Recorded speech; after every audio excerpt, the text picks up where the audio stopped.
material, and I'm not going to spend a lot of time on it because it's not really that complicated. It's just a lot of terms that you have to know and a lot of definitions and viral names and so on. But with chapter 13, sizes are not important too. I'm not going to ask you how big is Ebola or how big is parvo, but I do expect you to remember the extremes. The smallest are the parvoviruses. The largest are the Mimi virus, or is the Mimi virus. You have to know the components. First of all, what is a complete viral particle called? Virion, right? A virion. True or false? All virions have a nucleocapsid component. True, right? All of them will have a nucleus, and all of them will have a capsid. Okay? All of them will have an envelope? No. If they don't have an envelope, they're called naked viruses. What is a segmented virus? One that has its genome in segments. That's an easy definition. What is the most important example of a segmented genome? The flu, right? So you have to know the difference between a drift and a shift.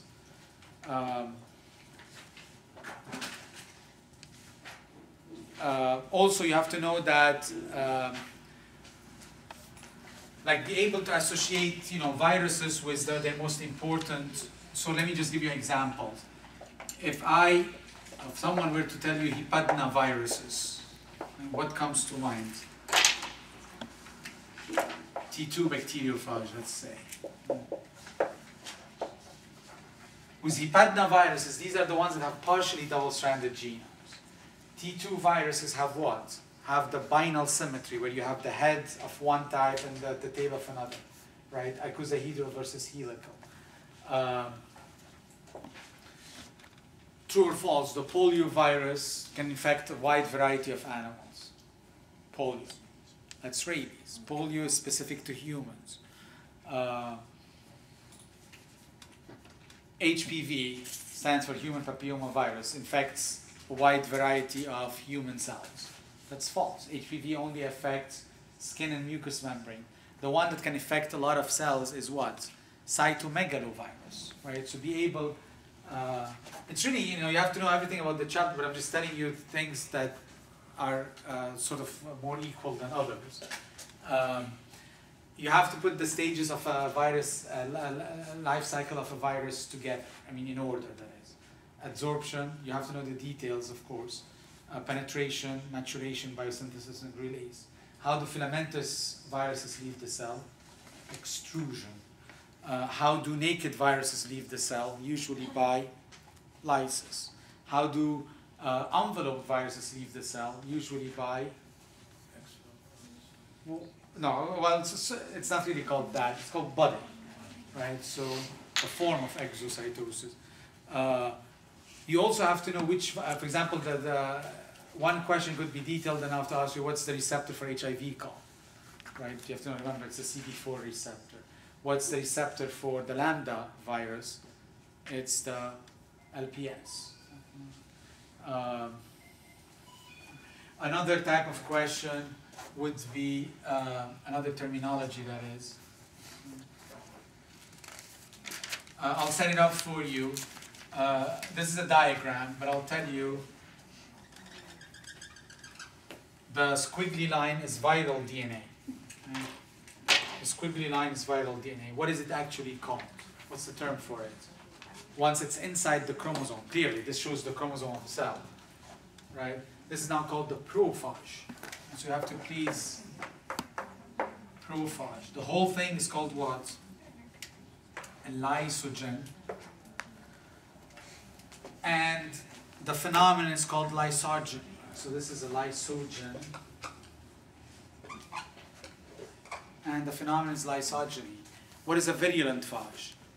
Right? A virulent phage is one that always goes elytic. Temperate phage can go lytic or lysogenic.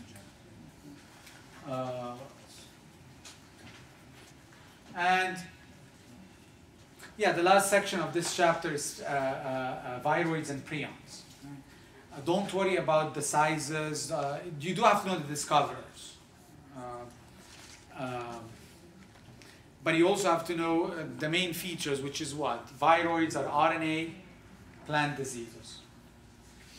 Prions are proteins, animal diseases. What type of animal diseases? Spongiform encephalopathies, right? Spongiform. You have to be able to list, distinguish between this disease and the other one. So, for example, you have to know which ones are prion diseases. And for the prion diseases, they're what? They're scrapie, mad cow disease, Kuru, Creutzfeldt-Jakob disease. Creutzfeldt-Jakob disease that is acquired from mad cow issues, material, whatever, is called what? NV, new variant CJD. Don't worry about the distinction between the two. Right? You do have to know also the characteristics of the prion protein, right? It's called what? PRP,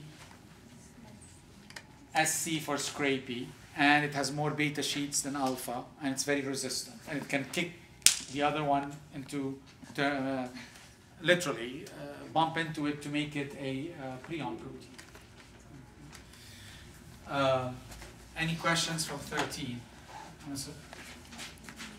That's really the big ones from 13 that come to mind. 15 is all about definitions and terms. There's not going to be any problem per se from this chapter. So, I mean, these are terms, again, just to give you a sample. You have to know the difference between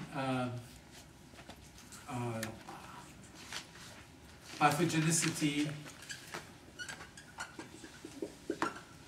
versus virulence, right?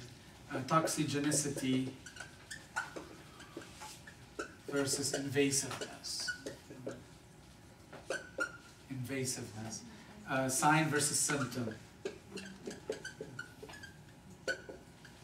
The stages of the disease. You're going to get that one for sure, as I mentioned in class. And remember, infectious versus what type of disease? Right, versus organic disease. Stages of an infectious disease. Incubation period, prodrome, clinical, convalescence, what the fourth one? Recovery, the zone of the notes. But anyway, you have to know those 5 stages, because that's the point. I would have lost it on that exam. You have to know also, I mean, the terms that are associated with transmission of a disease.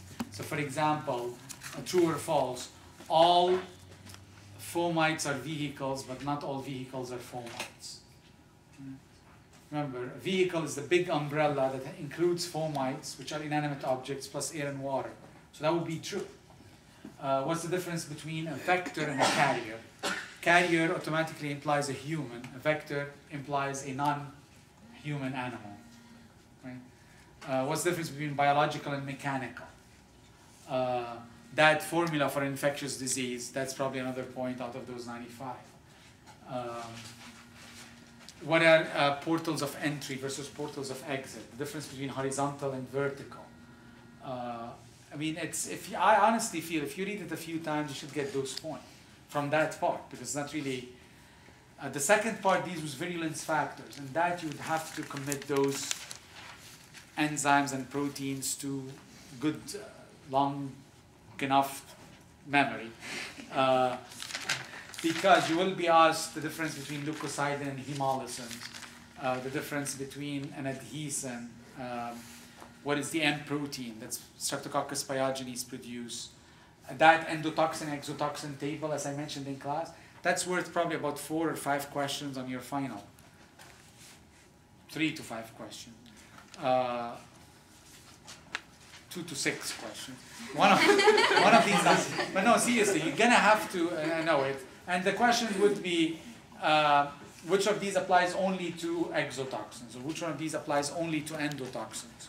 So be able to, again, reproduce this one. Know the characteristics of the toxins. For example, what does botulinum toxin do? Botulinum toxin causes flaccid paralysis, irreversible muscle relaxation, pattern